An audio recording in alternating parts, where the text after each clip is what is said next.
Bismillahirrahmanirrahim. Assalamualaikum warahmatullahi wabarakatuh. Alhamdulillahi ala ihsani wa syukru lahu ala taufiqihi wa amtinani. Asyhadu an la ilaha illallah wahdahu la syarika lahu ta'ziman li sya'ni wa asyhadu anna Muhammadan abduhu wa rasuluhu da'ila ridwani. Allahumma shalli alaihi wa ala alihi wa ashabihi wa ikhwan. Hadirin hadirat yang dirahmati oleh Allah Subhanahu wa taala. Pada kesempatan yang bahagia ini kita akan menyampaikan tentang kiat-kiat agar kita bisa ridha dengan keputusan Allah Subhanahu wa taala. Sebagaimana kita ketahui bahwasanya dalam kehidupan ini tidak semuanya sesuai dengan kehendak kita ya. Betapa sering kejadian-kejadian yang kita alami tidak sesuai dengan apa yang kita inginkan. Dan itu sudah sunnatullah, sudah konsekuensi kehidupan, bahwasanya dunia ini adalah tempat ujian. Namanya ujian itu artinya kejadian hal-hal yang tidak sesuai dengan hasrat kita, tidak sesuai dengan keinginan kita. Oleh karenanya, ketika seorang diuji dengan hal-hal yang tidak dia sukai, ya, dia berusaha untuk bersabar.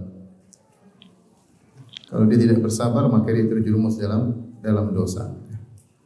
Kalau dia sudah bisa bersabar, ya, dengan tidak melakukan sifat jaza itu melakukan sikap-sikap yang menunjukkan protes terhadap keputusan Allah, ucapan-ucapan yang menunjukkan ketidakridhaan atau perbuatan-perbuatan yang menunjukkan akan hal tersebut. Sebagaimana sabda Nabi sallallahu alaihi wasallam, "Laisa minna man darabal khududa wa syaqqal juyuba wa da'a bi da'wal jahiliyah." Bukan dari golongan kami seorang ketika terkena musibah lantas dia memukul-mukul pipinya, wa syaqqal juyuba, merobek-robek bajunya, wa da'a bi da'wal jahiliyah, dan menyeru dengan seruan jahiliyah. Ini adalah sikap orang yang kurang beriman kepada Allah Subhanahu wa taala, sehingga dia berkata-kata atau bersikap yang menunjukkan ketidakridhoannya kepada keputusan Allah Subhanahu wa taala. Ini tidak boleh.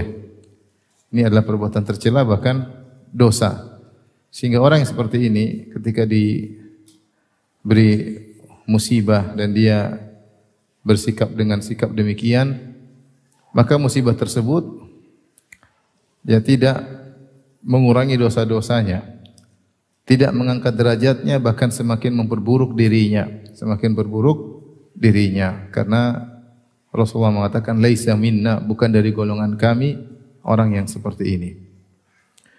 Kita tidak seperti mungkin ajaran agama lain yang kalau ada orang yang terkena mengalami kematian maka kemudian dia meratap, merintih, berteriak-teriak, ya, bahkan bangga kalau bisa meratapi mayat yang meninggal, ya. Sampai di antara mereka ada yang kalau ada yang meratapi, meraung-raung malah dikasih uang, ya. Seakan-akan suatu kebanggaan bisa meratapi mayat yang meninggal. Islam tidak demikian. Bahkan perbuatan seperti ini, an-naihah, wanita yang meratapi orang yang meninggal, teriak-teriak, maka berdosa, diancam dengan siksa neraka jahanam jika meninggal dalam kondisi tidak bertobat kepada Allah Subhanahu wa taala. Jadi ketika seorang ditimpa dengan musibah yang tidak sesuai dengan keinginannya, jika dia tidak bersabar, maka dia tidak dikurangi dosa-dosanya, tidak diangkat derajatnya, bahkan semakin terpuruk. Yang wajib bagi seorang yang beriman kepada Allah meyakini bahwasanya segala keputusan adalah keputusan Rabbul Alamin. Tidak ada suatu pun yang terjadi di alam semesta kecuali telah ditetapkan oleh Allah Subhanahu wa taala. Wajib bagi dia untuk bersabar. Bersabar dalam bahasa Arab artinya diambil dari habsu, yaitu menahan. Mungkin hatinya bergejolak tapi dia tahan. Mungkin lisannya ingin teriak tapi dia tahan. Mungkin dia ingin mencabik-cabik rambut, ingin melempar, ingin membanting, ingin merobek baju, dia tahan. Di situ dia dapat pahala karena dia menahan jiwanya, nafsunya yang ingin menunjukkan ketidakrelaan, ketidakpuasan, tapi dia tahan. Nah, orang yang seperti ini dia bersabar seperti ini, maka dia dapat pahala yang besar. Dan terlalu banyak dalil-dalil yang menunjukkan akan pahala yang besar bagi orang yang bersabar ya. Ya, sampai disebutkan bahwasanya sabar dalam Al-Quran disebutkan lebih dari 90 tempat dalam Al-Quran. Ini model pertama yang dianjurkan bersabar. Yang berikutnya, jika seorang bisa bersabar, dia naik pada derajat berikutnya itu ridho. Ridho dengan keputusan Allah Subhanahu wa taala. Ridho artinya dia bukan hanya bersabar, dia ridho. Kalau bersabar ada sesuatu yang membuat dia untuk menahan. Dia ingin berontak tapi dia tahan. Dia ingin teriak tapi dia tahan. Itu namanya bersabar. Itu sudah dapat pahala. Nah, kalau dia bisa melatih dirinya dengan melakukan perenungan-perenungan, maka dia bisa naik pada derajat apa? Ridho. Dia ridho dengan keputusan Allah Subhanahu wa taala.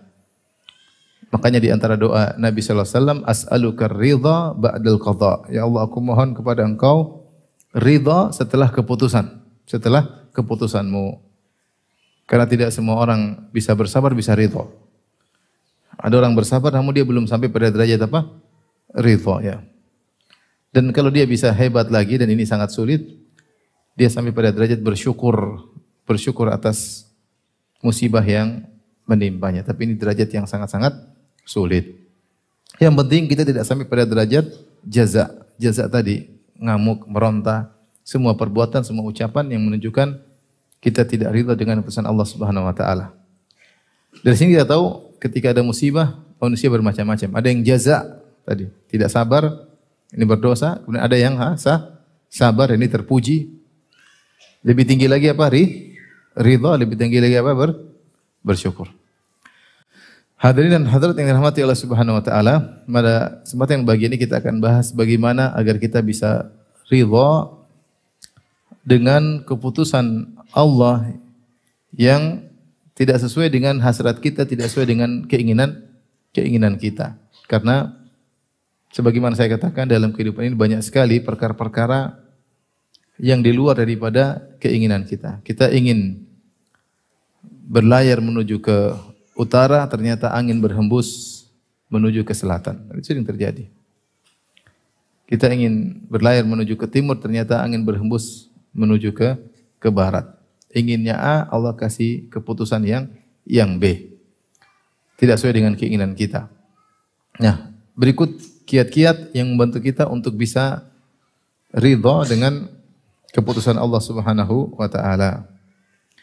Di antaranya yang pertama,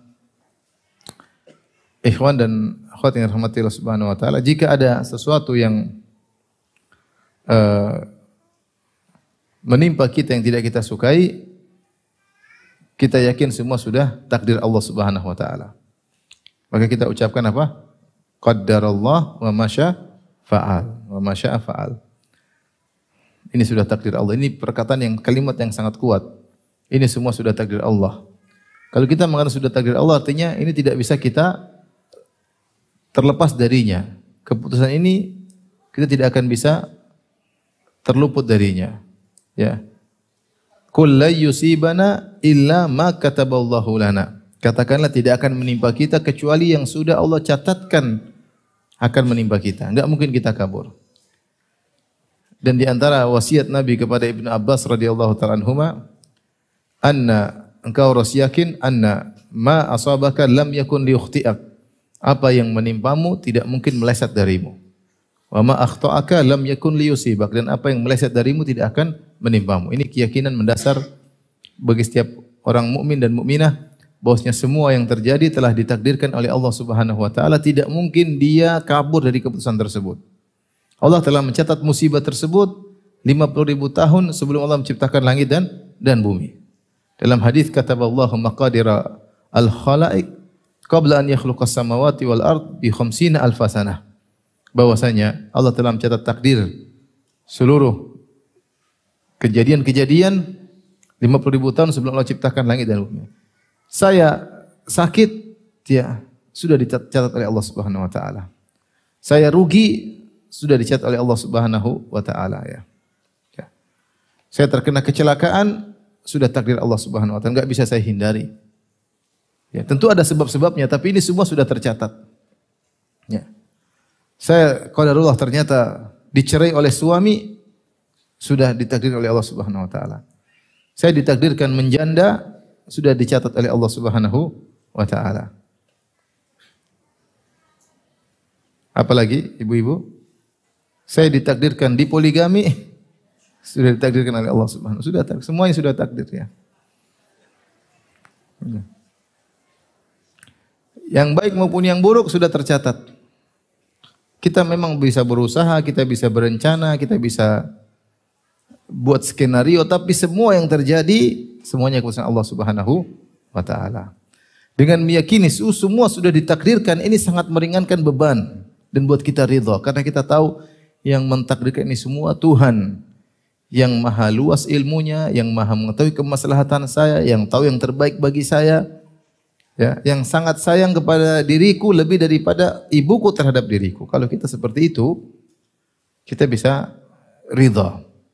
Makanya Allah puji, ma asaba min musibatin illa biiznillah wa man yu'min billahi yahdi qalbah. Kata Allah dalam surat Taghabun, tidak ada satupun yang musibah yang menimpa illa biiznillah, kecuali dengan izin Allah. Tidak ada musibah apapun kecuali dengan izin siapa? Allah. Kalau Allah tidak mengizinkan, tidak terjadi musibah tersebut.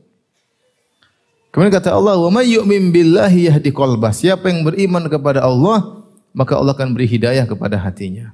Al-Qamah ketika menafsirkan ayat ini beliau berkata, "Ar-rajul ladzi asabatu musibah faya'lamu annaha min indillah fayarda wa yusallim." Ini Allah ceritakan tentang seorang yang dia terkena musibah, maka dia tahu annaha min indillah. Dia tahu musibah tersebut dari Allah, bukan dari siapa-siapa. Allah yang kasih musibah tersebut. Dia mau salahkan siapapun yang menyebabkan dia terkena musibah, tapi semuanya dari siapa? Allah Subhanahu wa taala. Kemudian fayarda, maka dia pun ridha dengan keputusan Allah tersebut, wa yusallim, dan dia pasrah. Jadi ketika kita dapati seorang tidak ridha dengan takdir, biasanya tidak ridha dengan musibah, berarti dia kurang beriman kepada apa? Takdir. Apakah ada di antara kita lebih hebat sehingga menyalahkan Allah salah keputusan? Enggak mungkin. Apa yang diputuskan oleh Allah itu yang sudah termatang, terhebat, terbaik, teradil yang sudah Allah putuskan. Maka ketika dia tahu ini sudah ditakdirkan, selesai. Apa yang terjadi sudah ditakdirkan oleh Allah Subhanahu wa taala. Apapun musibah. Kita jalan ke injak paku sudah tercatat 50.000 tahun sebelum Allah ciptakan langit dan bumi ya. Apapun. Saya sering bilang pokoknya kalau kita pulang ke rumah diomelin sama istri, ini omelanmu telah tercatat 50.000 tahun sebelum ciptakan langit dan bumi. Sama suami juga gitu, ngomel istri bilang gitu, "Mas, omelanmu ini sudah tercatat 50.000 tahun sebelum ciptakan langit dan bumi. Saya tidak bisa menghindar dari omelanmu, Mas." Mau apa lagi? Ketika seorang meyakini ini sudah digariskan, selesai, dia bisa ridha. Dan subhanallah, akidah ini diyakini oleh banyak orang, oleh mak-mak, oleh mbah-mbah. Saya betapa sering dengar ibu saya yang rahimahullah, dulu tidak ngaji, tidak seperti kita ngaji sekarang, tapi sering ada, wah sudah takdir mau diapain. Jadi ngomong gitu. Sudah takdir mau diapain, sudah digariskan oleh Allah yang kuasa mau diapain. Itu keluar dari mulut seorang wanita yang mungkin tidak ngaji seperti ibu-ibu yang ada sekarang. Orang awam. Ya. Ini di antara hal yang membantu kita untuk ridha. Kita tahu ini sudah takdir, enggak mungkin kita hindari, mau diapain. Ini yang pertama. Taib. Kiat yang kedua, agar kita bisa ridha dengan keputusan Allah Subhanahu wa taala yang tidak kita sukai, yang tidak menyenangkan, yang memilukan hati, yang buat kita menangis, yang buat hati kita teriris-iris, adalah kita yakin ketika semua sudah ditakdirkan, Allah sudah menetapkan bahwasanya kita akan mendapatkan kebahagiaan sekian banyak dan akan mendapatkan musibah sekian banyak. Dapatkan kebahagiaan sekian banyak dan mendapatkan musibah sekian banyak. Jatah musibah tersebut sudah Allah tuliskan. Misalnya seumur hidup kita dapat musibah 100 kali. Misalnya, sudah tertulis. Entah kita tidak tahu berapa bilangan musibah tersebut. Ketika musibah tersebut menimpa kita, kita tahu bahwasanya jatah musibah sudah berkurang. Sudah kena nih, oh, masih ada sisa, tapi sudah berkurang. Sudah berkurang. Bahkan terkadang seorang ditimpa dengan musibah bertubi-tubi. Bulan ini begini, bulan depan begini, bulan depan lagi begini, bulan depan lagi, subhanallah. Jatah musibah dia langsung Allah berikan bertubi-tubi, berarti jatah musibah sudah berkurang. Kita berpikir positif aja, sudah berarti sudah berkurang. Tadinya 100 sekarang tinggal 96. Misalnya begitu. Udah lewat. Udah lewat ya. Ini diantara cara berpikir sudah ditakdirkan dan sudah jatah musibah tersebut sudah dicicil oleh Allah Subhanahu wa taala menimpa kita dan sudah kita hadapi. Ini kembali ke beriman masalah takdir, bahwasanya kalau orang beriman dengan takdir, dengan beriman yang benar, dia akan mudah menghadapi musibah. Kiat yang ketiga agar kita ridha dengan keputusan Allah Subhanahu wa taala, ya. Bahwasanya di antara cara paling mudah dihapuskan dosa-dosa adalah dengan dikasih musibah. Dengan dikasih apa? Musibah, ya. Dalam hadis kata Nabi sallallahu alaihi wasallam, ya. Ma yusibul muslim, tidak satu pun musibah menimpa seorang muslim. Min nasabin wala wasabin. Karena dia letih atau karena dia sakit. Wala hammin wala hazanin, dia gelisah atau dia sedih. Wala adan, atau dia dizalimi oleh orang lain, ya. Hatta syauka yushakuha, sampai duri yang menimpanya, illa kafarallahu biha khatayahu, kecuali Allah menjadikan itu semua sebagai penghapus dosa-dosanya. Bahkan dalam satu hadis, wala yazalul bala'u bi abdin, senantiasa musibah menimpa seseorang terus menerus hatta yamshi 'alal ardi wa laysa 'alaihi khati'ah, sehingga dia berjalan di muka bumi tanpa dosa sama sekali. Sama sekali. Potensi Allah untuk menghapuskan dosa dengan musibah itu sangat besar, kekuatan menghapuskan dosa. Sampai ketika Nabi menjenguk seorang yang sedang sakit, seorang wanita, kemudian dia mencela demam yang dia rasakan, kata Nabi sallallahu alaihi wasallam, la tasubbil humma fa innaha tudhibu khataya bani Adam kama yudhibul kir khabathal hadid. Jangan engkau mencela apa? Demam. Sungguhnya demam itu bisa menghapuskan dosa-dosa sebagaimana alat pandai besi bisa menghilangkan karat apa? Besi. Bukankah kalau Nabi sallallahu alaihi wasallam menjenguk seorang sakit, kata Rasulullah sallallahu alaihi wasallam, la ba'sa tahur insyaallah. Artinya apa? Tidak mengapa. Musibah yang menimpamu ini, sakit yang menimpamu ini akan menghapuskan apa? Dosa-dosamu. Subhanallah. Kita ini mungkin sudah beristighfar, mungkin sudah beristighfar seperti ke malam terakhir, Allahumma ghfirli, Rabbi ghfirli, astaghfirullah. Tapi mungkin istighfar kita kurang berkualitas. Atau mungkin sudah diampuni tapi kita bermaksiat lagi. Dan siapa di antara kita tidak bermaksiat? Tiap hari kita bermaksiat. Siapa yang berinteraksi dengan medsos, dia pasti bermaksiat. Atau dosa-dosa lalu yang telah kita lupakan, kita enggak tahu.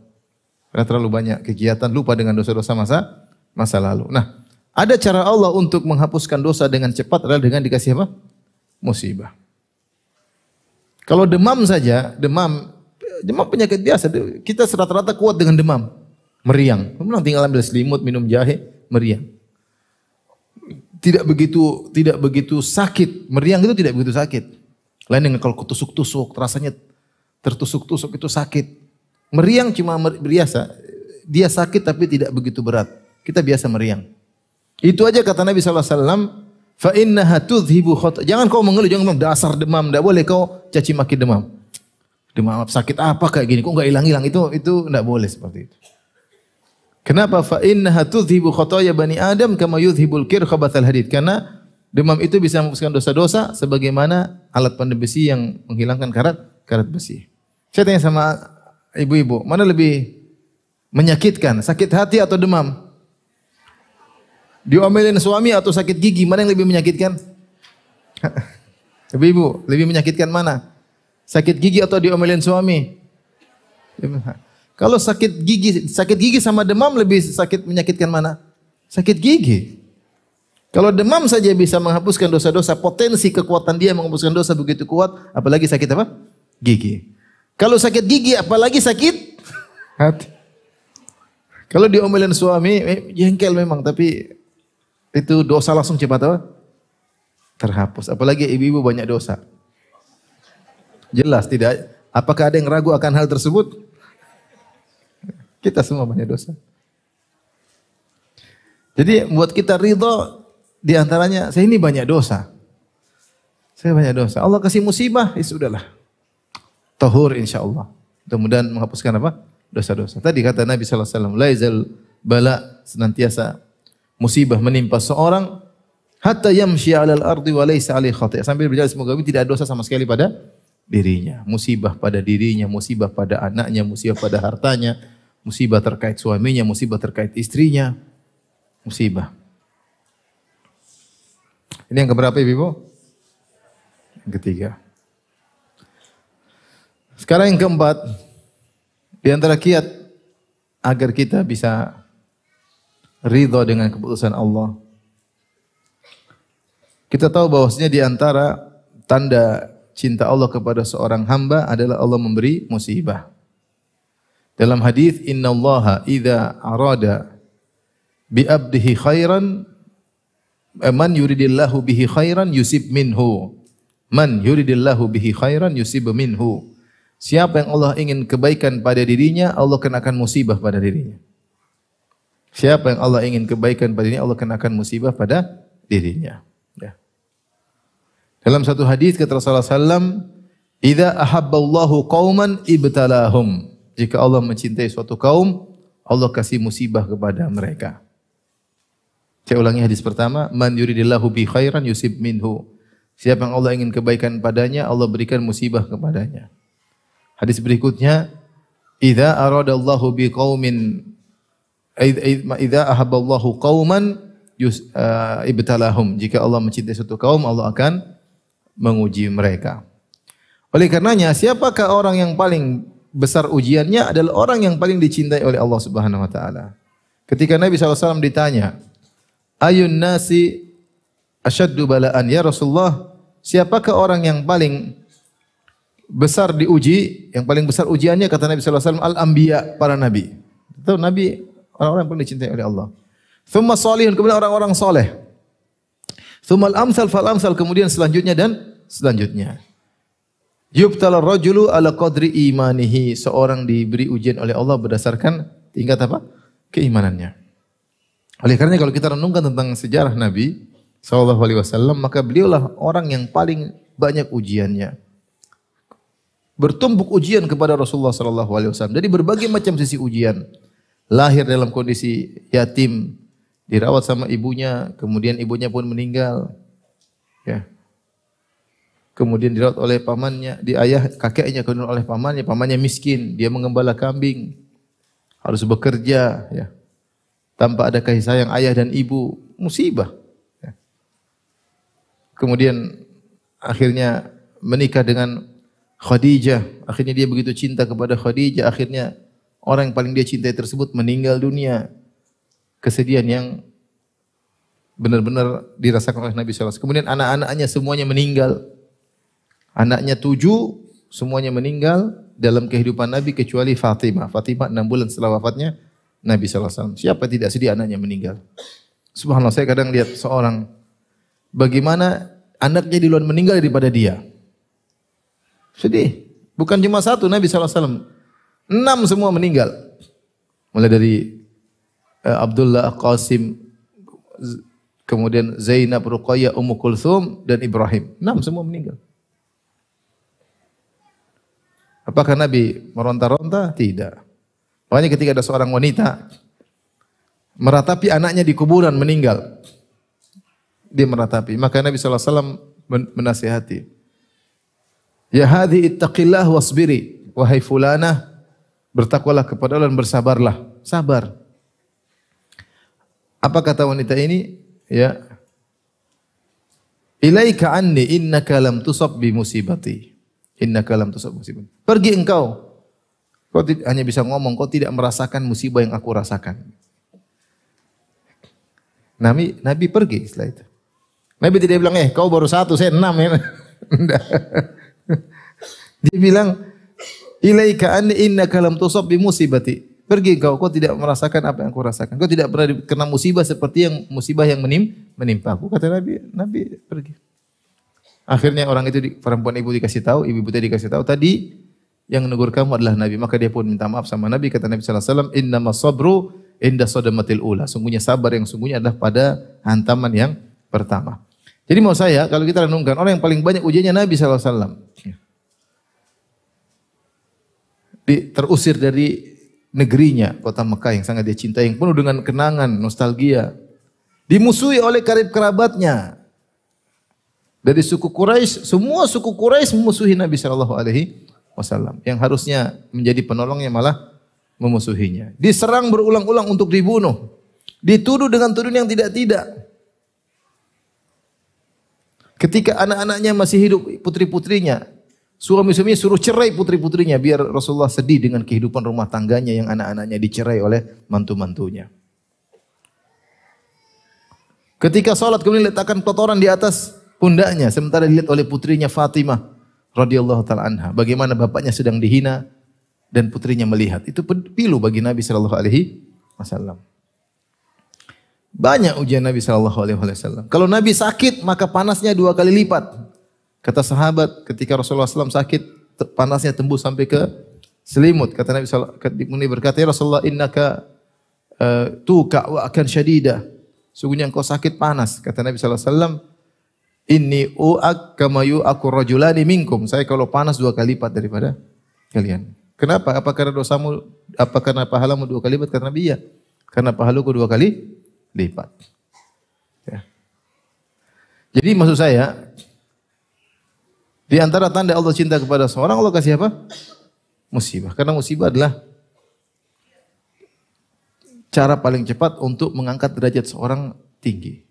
Seorang mungkin sholat, baca Quran, dia naik derajat tapi lambat. Lambat. Sholat, baca Quran, sedekah, dia naik tapi lambat. Kasih musibah, cerek, langsung apa? Cepat naik derajatnya. Cepat naik kelas kalau dikasih apa? Musibah. Karena dalam hadis kata Rasulullah SAW, ada seorang hamba telah tercatat surganya tinggi oleh Allah Subhanahu wa taala. Namun Allah melihat amalnya tidak cukup.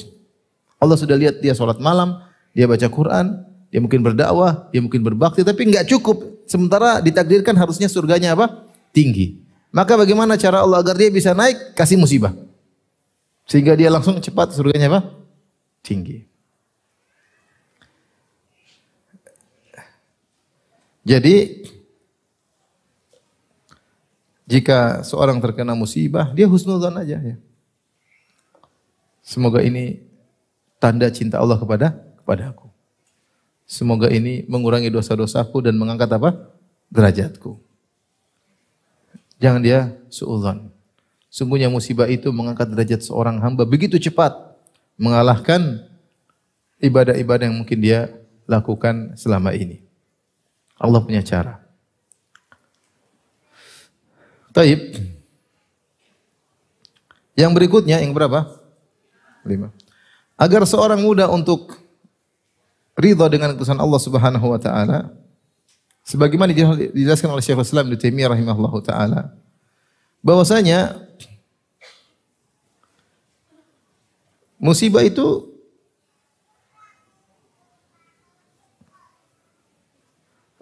seperti cuaca.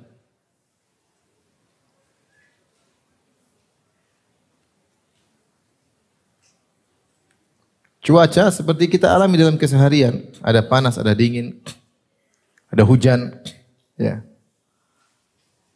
Dan cuaca tidak akan terus-menerus demikian. Artinya musibah itu suatu fenomena kehidupan sebagaimana fenomena alam yang tidak bisa kita hindari.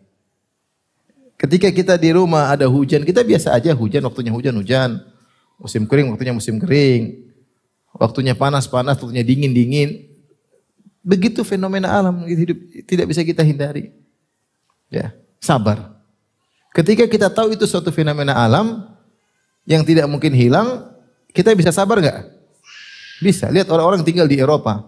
Mereka tinggal sampai minus derajat dingin ya. Saya pernah ke satu tempat, kemudian saya pulang waktu itu sudah -2. -4 atau -2.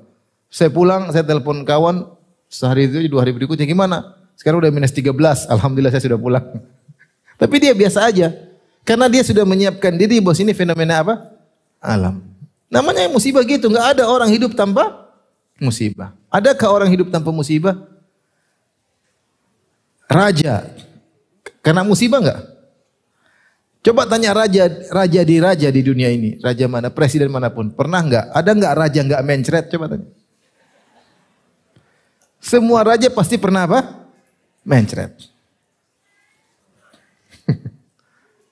Kalau bapak mungkin tanya, adakah presiden yang tidak diomeli istrinya? Ada enggak? Coba tanya. Ini sudah fenomena kehidupan. Ibnu Taimiyah mengibaratkan seperti cuaca. Ketika kamu tahu ini cuaca datang dan pergi dan pasti lewat, pasti datang, kamu akan siap dan sudah ridho dengan keputusan apa tersebut. Kalau tanpa cuaca yang berubah-ubah tidak indah. Ini kehidupan seperti itu. Ada musibah terus senang lagi. Kita tahu bahagianya kesenangan ketika tahu musibah itu enggak enak seperti itu. Seperti itulah ya. Sehingga seorang bisa sabar ya. Contoh. Kita tinggal di Jakarta dengan kemacetan luar biasa. Kita sabar enggak? Sabar. Kenapa? Karena kita tahu itu sudah tabiat Jakarta seperti itu. Tapi kalau orang luar negeri misalnya tinggal suatu daerah enggak ada macet tiba-tiba sini ini apa ini? Mungkin dia marah-marah karena dia baru tahu Jakarta. Kalau kita udah, makanya semua problem, saya ulangi, semua problem yang tidak bisa dihindari itu namanya bukan problem. Itu namanya fenomena. Lika-liku kehidupan. Jadi gimana? Musibah seperti itu. Apa kata Imam Syafi'i rahimahullah dalam diwannya? Da'il ayyama taf'alu ma yasha'u. Da'il ayyama taf'alu ma tasha'u. Wa tib nafsan idza hakamal qada'u. Wa la tajza' li hadithatil layali. Fama li hawadithid dunya baqa'u. Kata Imam Syafi'i, biarkanlah da'il ayyama taf'alu ma tasha'u. Biarkanlah hari-hari da'il ayyama taf'alu ma tasha'u. Biarkanlah hari melakukan apa yang dia kehendaki. Artinya biarkan bergulir. Biarkan bergulir kejadian-kejadian. Watib nafsan idza hakamal qada'u dan tenangkanlah jiwamu, tentramkanlah jiwamu jika sudah diputuskan keputusan, sudah mau diapain? Kau enggak bisa menghindar, sudah keputusan Allah Subhanahu wa taala. Wala tajza' li haditsatil layali. Jangan kau ribut-ribut, meronta gara-gara kejadian semalam. Fama li hawaditsid dunya baqa'u. Namanya kejadian-kejadian tidak akan abadi, akan ada hilangnya. Tidak selalu mendung, akan ada cerah. Tidak selalu hujan, akan ada terang. Jadi ketika kita menganggap bahwasanya musibah adalah salah satu dari konsekuensi kehidupan seperti panas, kita ya sudah, beginilah kehidupan, kita lebih ridho. Kita ya sudah, memang kehidupan seperti ini. Tadi saya bilang raja aja mencret, apalagi apa? Kita.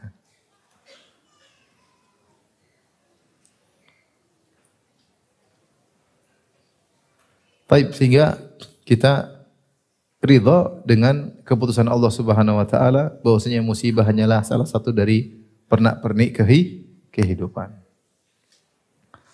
Taib yang berikutnya, agar kita ridho dengan ujian Allah Subhanahu wa taala. Yang keberapa? Kita bersyukur sama Allah kepada Allah Subhanahu wa taala. Karena musibah yang Allah berikan pada kita bisa kita hadapi. Bisa kita hadapi. Seandainya Allah kasih musibah lain, belum tentu bisa kita hadapi. Ini di antara hal yang membuat kita ridho. Alhamdulillah Allah kasih musibah ini, saya bisa hadapi alhamdulillah. Dan saya ridho.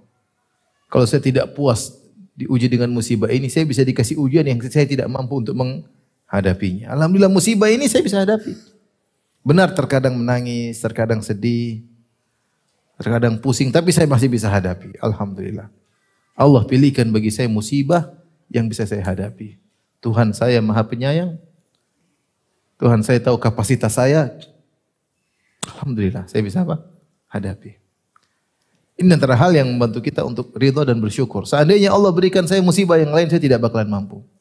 Saya terkena musibah ini, saya lihat Orang lain, ya Allah kalau saya diuji seperti dia, apa saya kuat? Suatu hari saya ada luka tersebut harus diobati. Dan kalau diobati, intinya harus setiap pekan harus dirobek kembali untuk dikasih obat. Sudah sembuh, dirobek lagi. Setiap minggu saya tersiksa. Tapi saya renungkan, subhanallah, bagaimana saudara-saudara kita yang terkena luka perang, kemudian mereka masuk rumah sakit, kemudian mungkin tidak dibius, mungkin wah itu kayak apa ya? Ini masih saya bisa hadapi, alhamdulillah ya. Cuma begini. Artinya kalau kita dikasih musibah lebih berat, kita nggak mampu. Tapi Allah kasih musibah yang sesuai dengan kapasitas kita. Ridholah dengan kemusibah tersebut. Alhamdulillah, buktinya saya bisa jalan, buktinya.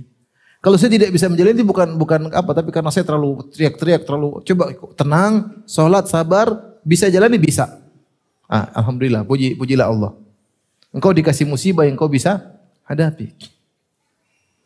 Engkau dikasih musibah seperti orang-orang di luar, ya Allah, setengah mati. Kita berpisah dari, tidak lama ketemu saudara, sedih, tidak lama. Saya pernah baca suatu cerita. Saya berapa tahun lalu, kami keluarga hidup di Suriah. Kalau lebaran kami lebaran bareng, tahun ini enggak. Tahun ini saya di negeri ini, adik saya di negeri mana, kakak saya di negara mana. Coba. Artinya, musibah kita yang kita hadapi, alhamdulillah, ringan dibandingkan musibah-musibah yang lain. Oleh karenanya ketika kita merenungkan bahwasanya musibah ini masih bisa kita hadapi, alhamdulillah. Kita bersyukur kepada Allah, kita ridha. Karena Allah pasti memberikan musibah kalau kita bertakwa yang bisa kita hadapi. Ini yang keberapa? Yang ketujuh. Di antara hal yang bantu kita untuk ridha dengan musibah yang menimpa, bisa jadi musibah yang menimpa kita ini menghindarkan kita dari musibah yang lebih besar. Bisa jadi musibah yang menimpa kita ini menghindarkan kita dari musibah yang lebih besar ya.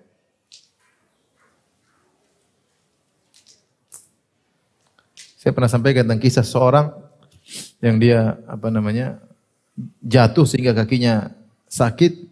Harusnya dia dijadikan panglima, tapi dia tidak jadi panglima. Kenapa? Karena kakinya sakit. Sehingga ketika ada tugas untuk jadi panglima perang, dia tidak bisa. Terkena musibah.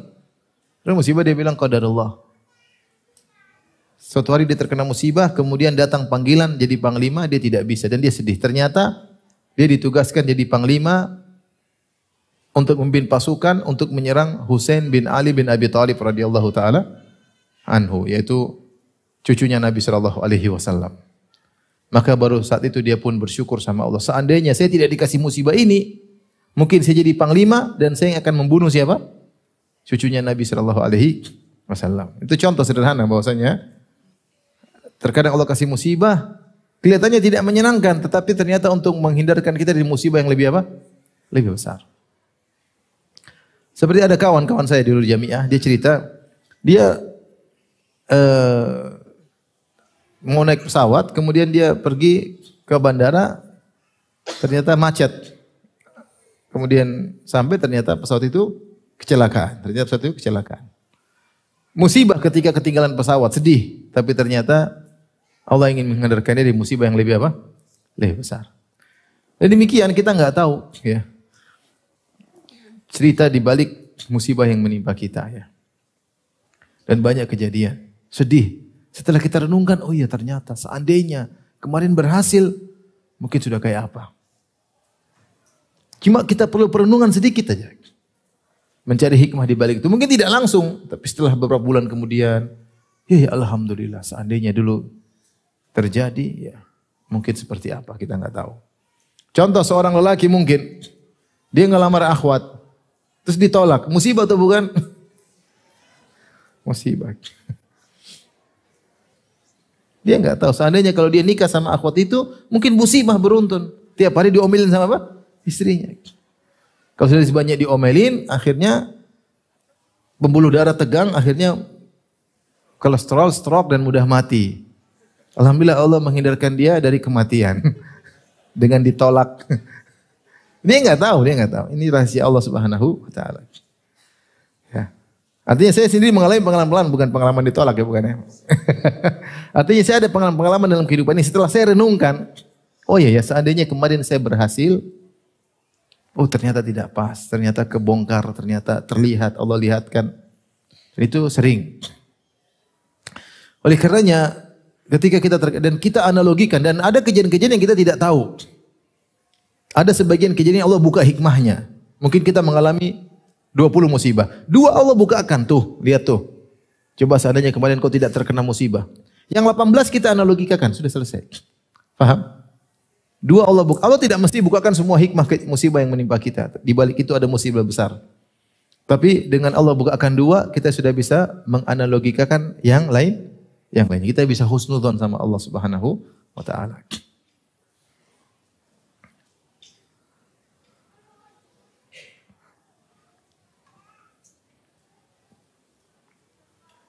Saya kemarin ketemu dokter, saya makan sama dia. Makan kambing. Ustaz makan aja Ustaz katanya.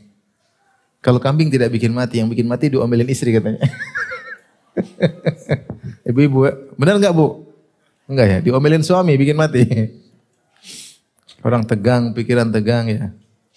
Saya kemarin juga ketemu, entah ini dokter lebih tahu. Saya ketemu orang baru melakukan apa? Melakukan bypass. Dia ngobrol, Ustaz saya diberitahu dokter, dia baru bypass sama saya. Ustaz saya diberitahu dokter, kita kalau stres, maka mulut itu mengeras dan akhirnya lemak-lemak itu menempel dan bisa menyumbat apa? Peredaran darah. Lain halnya kalau kita enggak stres, meski ada lemak dia bisa jalan terus. Ini dia bilang ke saya. Bisa jadi dia sering stres, bisa jadi, saya enggak tahu juga ya. Dan saya sudah dibilang berapa kali. Artinya apa? Ketentraman hati, jiwa itu mempengaruhi kesehatan seseorang. Intinya, ikhwan dan akhwat yang Allah Subhanahu wa taala, maksud saya, ketika kita terkena musibah, kita husnudzon. Allah ingin menghindarkan kita dari musibah yang lebih apa? Lebih besar. Bahkan lebih dari itu. Ketika kita terkena musibah, Allah akan berikan nikmat yang lain di balik musibah tersebut. Bisa atau tidak? Bisa. Allah kasih kita kena musibah, ternyata Allah siapkan nikmat lain yang lewat musibah tersebut. Contohnya Nabi Yusuf alaihissalam. Nabi Yusuf kok bisa jadi penguasa Mesir? Karena musibah atau tidak? Musibah dihasati sama kakak-kakaknya, musibah dimasukkan dalam sumur, dijual jadi budak, musibah dituduh mau berzina, musibah di penjara. Musibah 1 plus musibah A plus musibah B plus musibah C plus musibah D plus musibah E sama dengan kebahagiaan.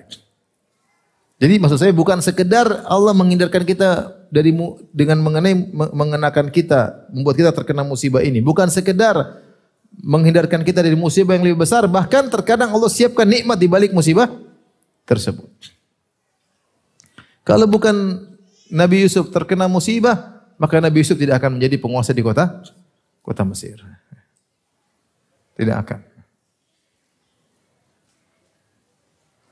Orang bilang, kalau bukan tidak Nabi diusir dari kota Mekah menuju Madinah, tidak akan tegak negara Islam di kota Madinah. Allah punya rencana. Di balik musibah ada kenikmatan yang Allah berikan. Ini membuat kita ridho terhadap musibah yang Allah timpakan pada kita dengan perenungan-perenungan. Taib. Yang berikutnya yang keberapa? Di antara pernyataan ulama yang menarik tentang musibah, agar kamu ridho dengan musibah, Allah Subhanahu wa taala memberikan musibah kepadamu agar ibadahmu lengkap. Kalau kamu tidak pernah terkena musibah, kau hanya bisa ibadah syukur doang. Padahal dikatakan al-iman nisfan, iman itu tidak dua. Nisfu syukur wa nisfu sabar. Jadi iman dibagi 2, setengahnya sabar, setengahnya syukur. Siapa yang bisa mengumpulkan keduanya, syukur dan sabar, maka imannya sempurna. Kata Allah, "Inna fi dzalika laayatin likulli sabarin syakur." Yang demikian itu ada tanda-tanda kebesaran Allah bagi orang yang suka bersabar dan suka bersyukur. Siapa yang bisa menggabungkan keduanya? Syukur ketika dapat nikmat, sabar ketika dapat musibah, maka imannya apa? Sempurna. Kalau seandainya seorang selalu dapat nikmat, kapan dia bersabar? Ibadah yang dilakukan oleh orang-orang yang terkena musibah tidak bisa dilakukan oleh yang terdapat nikmat, tidak bisa. Lihat orang kalau terkena musibah, hatinya hancur, pasrah, merendah, tidak ada sombong sama sekali. Dia tunduk sama Allah, dia nangis. Kalau duitnya banyak, rumahnya banyak, kapan dia begitu? Enggak ada. Dia enggak bisa merasakan apa yang dirasakan oleh orang terkena musibah. Makanya saya bilang, di antara perkataan sebagian ulama, Allah memberikan musibah kepada seorang untuk melengkapi ibadahnya. Agar dia bisa beribadah dengan ibadah syukur, dan agar dia bisa beribadah dengan ibadah apa? Sabar. Dengan demikian imannya apa? Sempurna. Jadi saatnya saya beribadah dengan ibadah sabar. Ada saatnya saya beribadah dengan ibadah syukur, ada saatnya saya beribadah dengan ibadah apa? Sabar. Yang berikutnya, berapa? Keberapa? 9. 9 ya? 8 atau 9? 9. Tinggal 2 lagi, berarti sudah mau selesai pengajian. Yang ke-9, sebenarnya disyaratkan oleh Ibnu Qayyim rahimahullahu taala, tidaklah Allah menimbakan musibah kecuali untuk mengobati atau menangkal penyakit-penyakit hati yang mungkin akan menimpa seseorang. Seandainya seorang tidak pernah kena musibah, dia pasti ujub. Seandainya orang tidak pernah kena musibah, mungkin dia sombong seperti sombongnya Fir'aun. Disebutkan kenapa Fir'aun merasa diri sebagai Tuhan? Karena dia berkuasa bertahun-tahun bahkan ratusan tahun, dia umur panjang. Tidak pernah terkena musibah sehingga dia sombong dan angkuh. Dia merasa dia hebat. Antum bayangkan kalau antum jadi pedagang, jualan selalu untung, kira-kira sombong atau tidak? Sombong lah. Saya enggak pernah rugi selalu. Padahal jualan cuma untung-untung 50, 100 ini. Itu sudah sombong. Kenapa? Enggak pernah rugi. Lupa diri. Supaya Allah hindarkan dia dari kesombongannya, Allah bikin dia rugi sekali-sekali. Tidak sering, tapi sekali-kali kasih apa? Rugi. Ini nih obat yang paling menakjubkan. Menghilangkan penyakit-penyakit berbahaya. Orang kalau senantiasa berhasil, lupa diri. Kalau lupa diri, ujub. Sudah ujub apa? Sombong. Sudah sombong di neraka temannya iblis. Kata Allah tentang neraka, fabi'sa mathwal mutakabbirin. Sungguhnya neraka adalah tempat bagi orang-orang yang sombong. Ya. Kalau enggak dia lupa diri. Makanya dikasih musibah oleh Allah Subhanahu wa taala. Dikasih namanya kegagalan. Kegagalan tersebut ternyata adalah obat agar dia tidak lupa diri. Tidak lupa diri, lupa daratan, lupa lautan. Dikasih apa? Obat oleh Allah Subhanahu wa taala agar dia tidak terkena penyakitnya Qarun, agar dia tidak terkena penyakitnya Fir'aun. Orang mendengar hal tersebut, subhanallah, kalau saya tidak begini mungkin saya entah kayak apa. Yang terakhir, di antara hal yang membantu kita untuk ridho dengan musibah, seperti disebutkan oleh sebagian ulama, bahwasanya yakinlah setiap rasa pilu yang kita rasakan, semakin pilu akan berubah semakin nikmat di akhirat kelak. Semakin pilu, semakin sakit, semakin pedih, semakin besar pahalanya. Semakin besar apa? Pahalanya. Pilu kita tahan, sedih kita tahan, pahalanya semakin besar. Dan itu akan kita rasakan begitu kita masuk di alam barzah. Ya. Tidak sama orang yang musibahnya kecil dengan orang yang musibahnya besar. Tidak sama orang yang pilunya sedikit dengan pilunya besar, tidak sama. Semakin pilu, semakin sedih, maka semakin besar pahalanya, semakin besar nikmat yang akan dia rasakan. Dan dia pertama rasakan nanti di alam mana? Alam barzah. Saat ketika dia berpisah dengan alam ini. Berpisah dengan kekasih-kekasihnya, berpisah dengan anak-anaknya, berpisah dengan pasangannya. Kata Jibril kepada Nabi Muhammad SAW, Ya Muhammad, ahbib man syi'ta fa innaka mufariquh. Cintailah siapa yang kau sukai, kau akan berpisah darinya. Ish ma syi'ta fa innaka mayyit. Hiduplah sesukamu, kau akan meninggal dunia. Inilah ikhwan dan akhwat yang dirahmati Allah Subhanahu wa taala, 10 renungan. Ketika kita terkena musibah, kita renungkan baik-baik. Kita ingat-ingat kembali. Tidak usah kita teriak-teriak, tidak usah kita marah-marah, tidak usah banting-banting. Sungguhnya di balik musibah banyak apa? Banyak kebaikan. Di balik musibah banyak kebaikan. Jangan sampai kita jatuh pada derajat jaza. Paling tidak sabar, ridho, kalau bisa syukur alhamdulillah. Itu yang paling hebat. Tapi jangan sampai jaza itu meronta-ronta. Ya, ketahuilah di balik musibah banyak sekali faedah, pahala dan berbagai macam kebaikan yang telah kita sebutkan tadi. Demikian wallahu taala alam bisawab. Para bapak dan ibu yang dirahmati Allah Subhanahu wa taala. Semoga Allah menjadi kita hamba-hambanya yang pandai bersabar, ridho dengan urusan Allah dan pandai bersyukur kepada Allah Subhanahu wa taala. Demikian wabillahi taufiq wal hidayah. Assalamualaikum warahmatullahi wabarakatuh.